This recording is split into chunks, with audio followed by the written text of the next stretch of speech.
Baik, Assalamualaikum warahmatullahi wabarakatuh ya. Perkenalkan nama saya Medical Syok ya, dan kali ini kita akan bahas tentang interpretasi ronsen toraks ya atau X-ray ya. Jadi kalau misalkan untuk interpretasi ronsen toraks itu gampang ya, itu ada jembatan keledainya ya, ini ya, jembatan keledainya itu dia A, B, C, D, E, F, G, H, I ya. Nah, itu kalau misalkan dari A-nya itu kita bisa asesmen ya atau penilaian datanya tuh bagaimana kan. Data pasiennya ya seperti nama, umur, jenis kelamin, usianya, tanggal pengambilannya kapan, tanggal pengambilan X-ray-nya kapan kan, sama kayak nomor nomor rekam medisnya ada enggak ya, nomor rekam medisnya gitu kan. Kemudian juga kita bisa selain kita asesmen datanya, kita juga kualitas gambarnya ya. Misalkan itu ada mnemoniknya tuh namanya tuh Pierre ya, Pierre. Jadi kalau misalkan mnemonic Pierre itu adalah ini ya, seperti gampangnya tuh jembatan keledainya tuh Pierre ya. Jadi kita lihat dulu ya posisinya. Kalau misalkan pada posisi toraks, ronsen toraksnya tuh benar apa enggak ya, apakah dia itu posisinya AP ya, apa dia posisinya lateral, apakah dia posisinya oblik ya. Dan juga kita lihat juga ya markernya ya, apakah dia markernya itu seperti markernya itu kanan ya atau markernya kiri ya, gitu kan. Right or left ya. Kemudian juga kita lihat juga ya inspirasinya ya, inspirasi dari pasiennya itu. Kalau misalkan inspirasinya itu dia cukup ya, misalkan cukupnya itu gimana? Cukupnya itu dia itu ya sekitaran 10 itu ya, di sekitaran 10 atau 11 oskoste ya. Jadi itu pasiennya itu harus inspirasi, habis itu dilakukan itu ya pemindaian X-ray. Nah itu minimal tuh syaratnya tuh bisa terlihat ya 10 oskoste bagian posteriornya ya, oskoste bagian posteriornya gitu. Jadi itu untuk syarat dari inspirasinya. Kemudian juga untuk exposure-nya tuh, kalau untuk exposure-nya tuh kita lihat ya apakah dia pencahayaannya itu terang, apakah dia terlalu terang, apakah dia terlalu gelap ya exposure-nya ya. Kalau normalnya sih exposure-nya tuh dia tidak terlalu terang dan tidak terlalu gelap ya. Kita juga lihat rotasinya, apakah pasiennya ini benar ya rotasinya ya, apakah dia trakeanya itu tetap di tengah ya. Habis juga kita lihat juga ya di situ di rotasinya itu apakah vertebrae torakalnya itu sejajar dengan sudut-sudut dari klavikulanya ya, sudut klavikula ya sama sternumnya kan, apakah dia sejajar dengan poste vertebrae torakalis-nya ya, vertebrae torakalis 3 sampai 4-nya ya.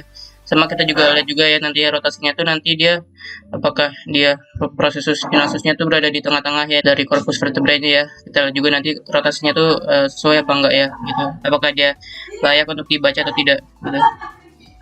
Kemudian kalau misalkan nomor satu sudah, nanti ya kita lihat juga ya pada tulangnya ini ya.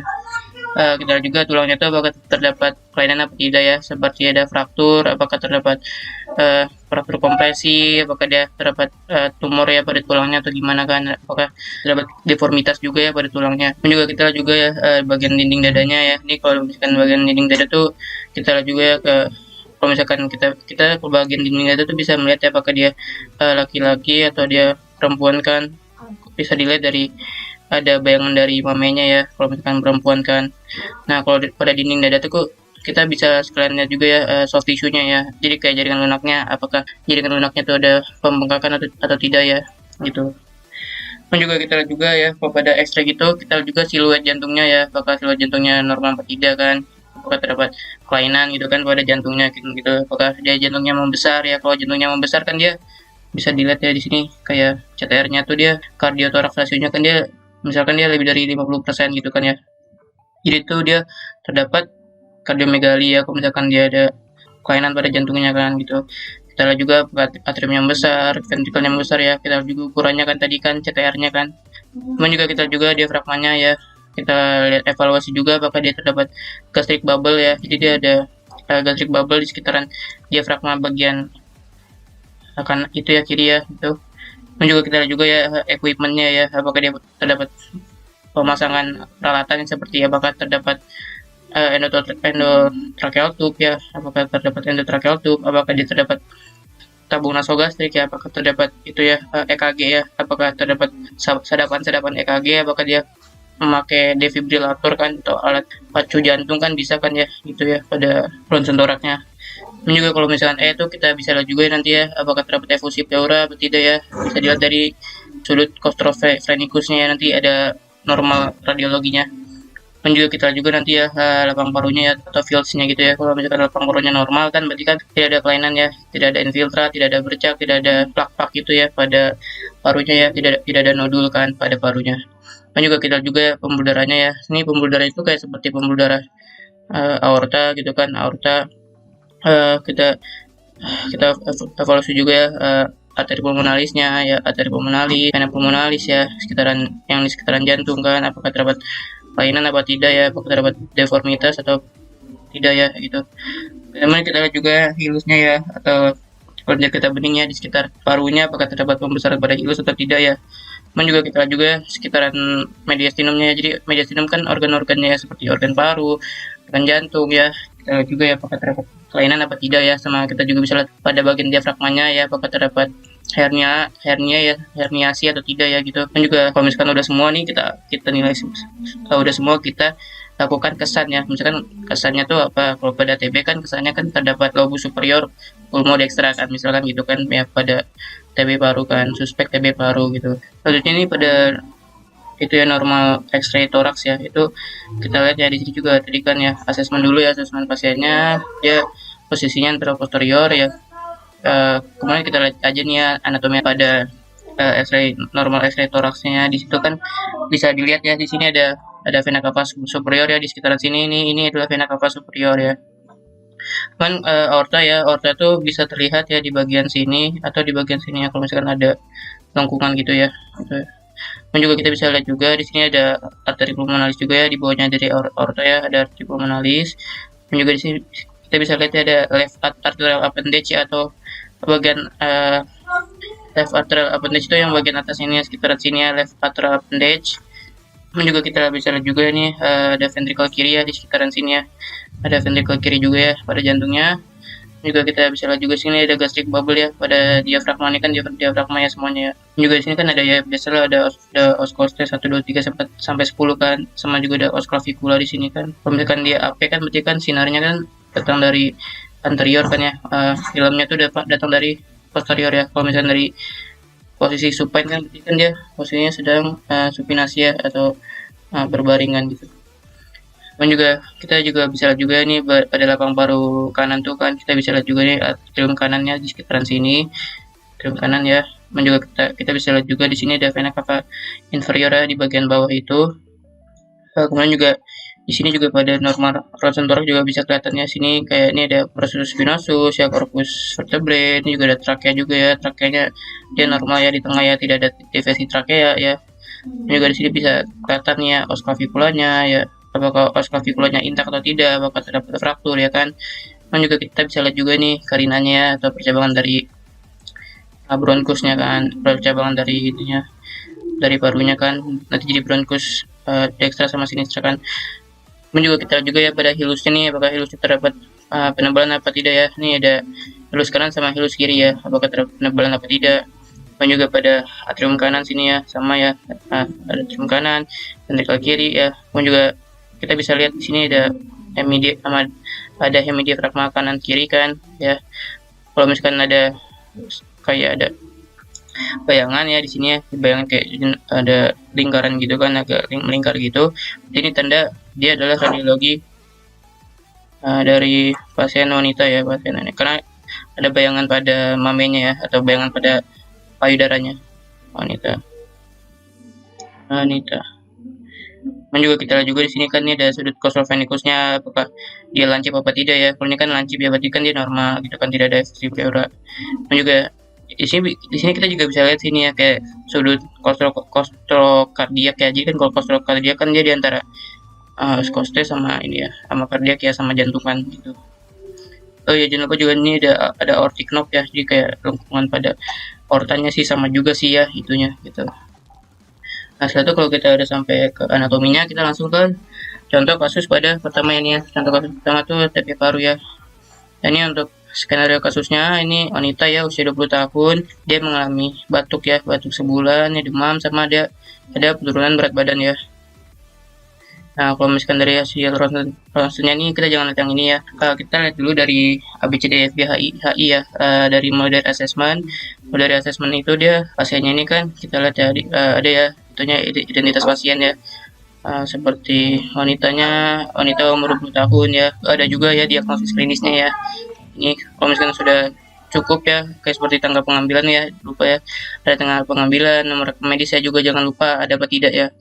Kemudian juga kita lihat juga di sini apakah dia persyaratan pada ronsen toraknya tuh apakah dia memenuhi syarat atau tidak ya. Nah di sini kan kelihatan sini, ini dia posisinya itu dia posterior anterior ya, berarti dia cahayanya tuh datang dari posterior dan silamnya tuh datang dari kita di anterior ya. Oke.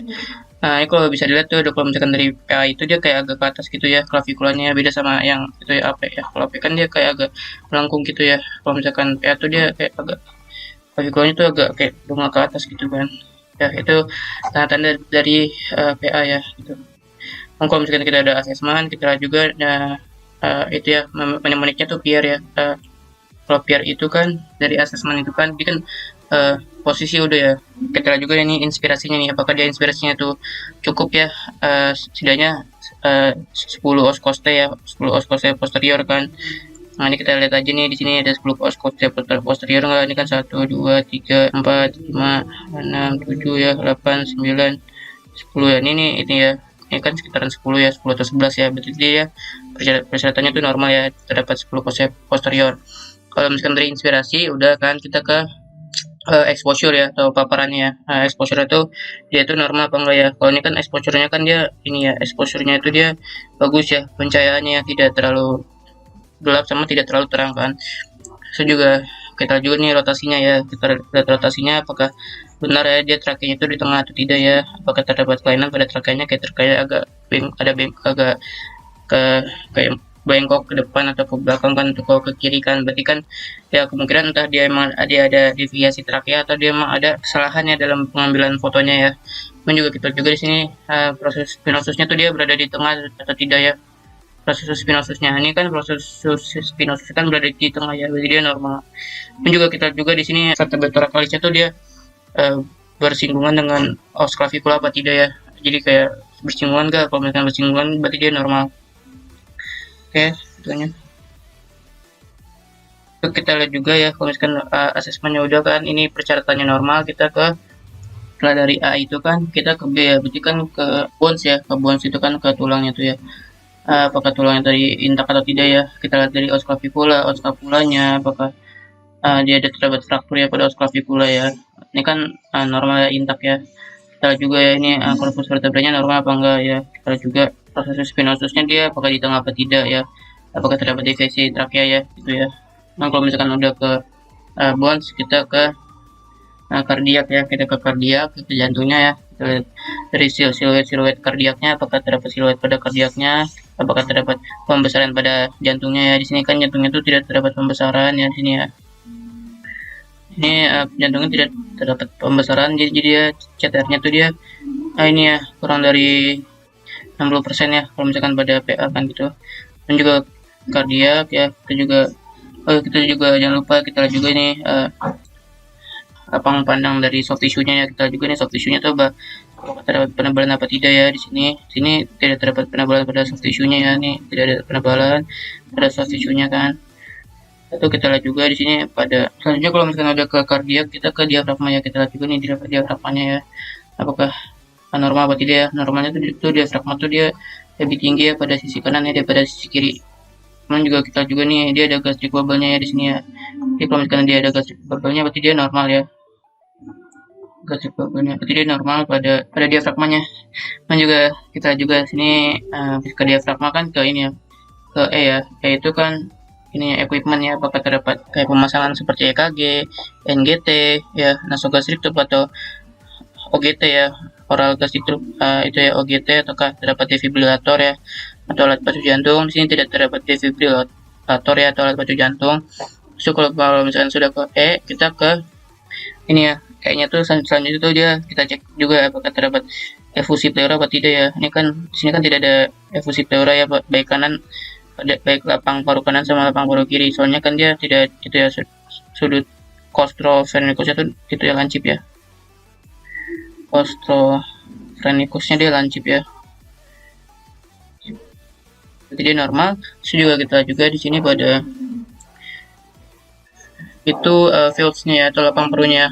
Kita lihat nilai lapang parunya tuh dia normal apa enggak ya, lapang paru kanan sama lapang paru kiri ya, apakah dia terdapat kelainan apa enggak ya. Kalau sini kan dia terdapat kelainan ya pada lapang paru kanannya ya. Kita bisa lihat nih ya, di sini ada kekeruhan ya di bagian atas ya, pada lobus paru kanan atas ya. Di sini ya, lobus superiornya kan terdapat seperti bercak-bercak multifokal ya. Ada juga ada kavitas ya, di sini kan ada kavitas ya, kita ada suspek TB kan ya, ada suspek TB di sini. Dan juga di sini juga ada penebalan hilus juga ya, di bagian atasnya nih agak ada penebalan hilus juga ya, sekitaran itu di atas ya. Pokoknya di bagian atasnya itu dapat bercak multifokal ya, di lobus kanan atas dengan penebalan dan pergeseran visura minor ke atas. Jadi dia ke atas semua ya. Kita juga visuranya kan agak ke atas juga. Tampak tuh disertai ya bercak multifokal sama ada kavitas ya. Kalau pada TB paru kan khasnya gitu.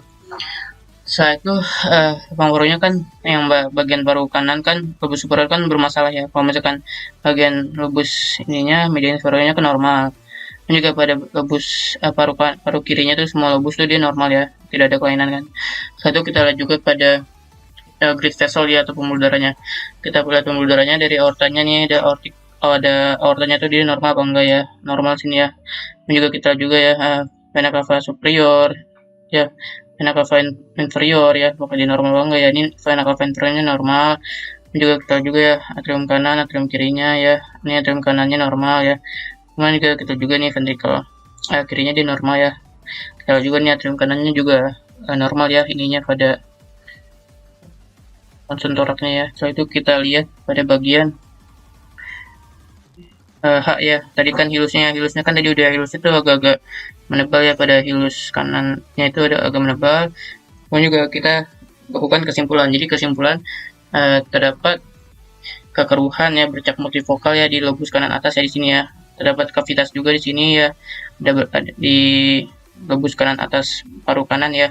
Gitu ya, disertai penebalan bedah hilus atas ya, dan visuranya tuh dia terdorong ke atas ya, visura pada parunya ya. Suspek kita TB paru ya.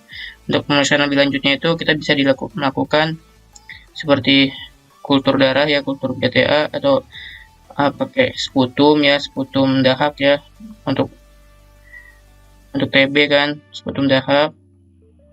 Kita cek itu ya fasiltan asamnya ya, BTA kan, atau Zero Nelson ya. Untuk ininya kan tata laksananya, kalau misalkan suspek ya, kalau misalkan sputum dahaknya itu udah terkonfirmasi, itu bisa dilakukan pengobatan TB ya. Tadi kan pengobatan TB kan ini kan secara garis besar aja ya, 2 RHZT sama 4 RH gitu.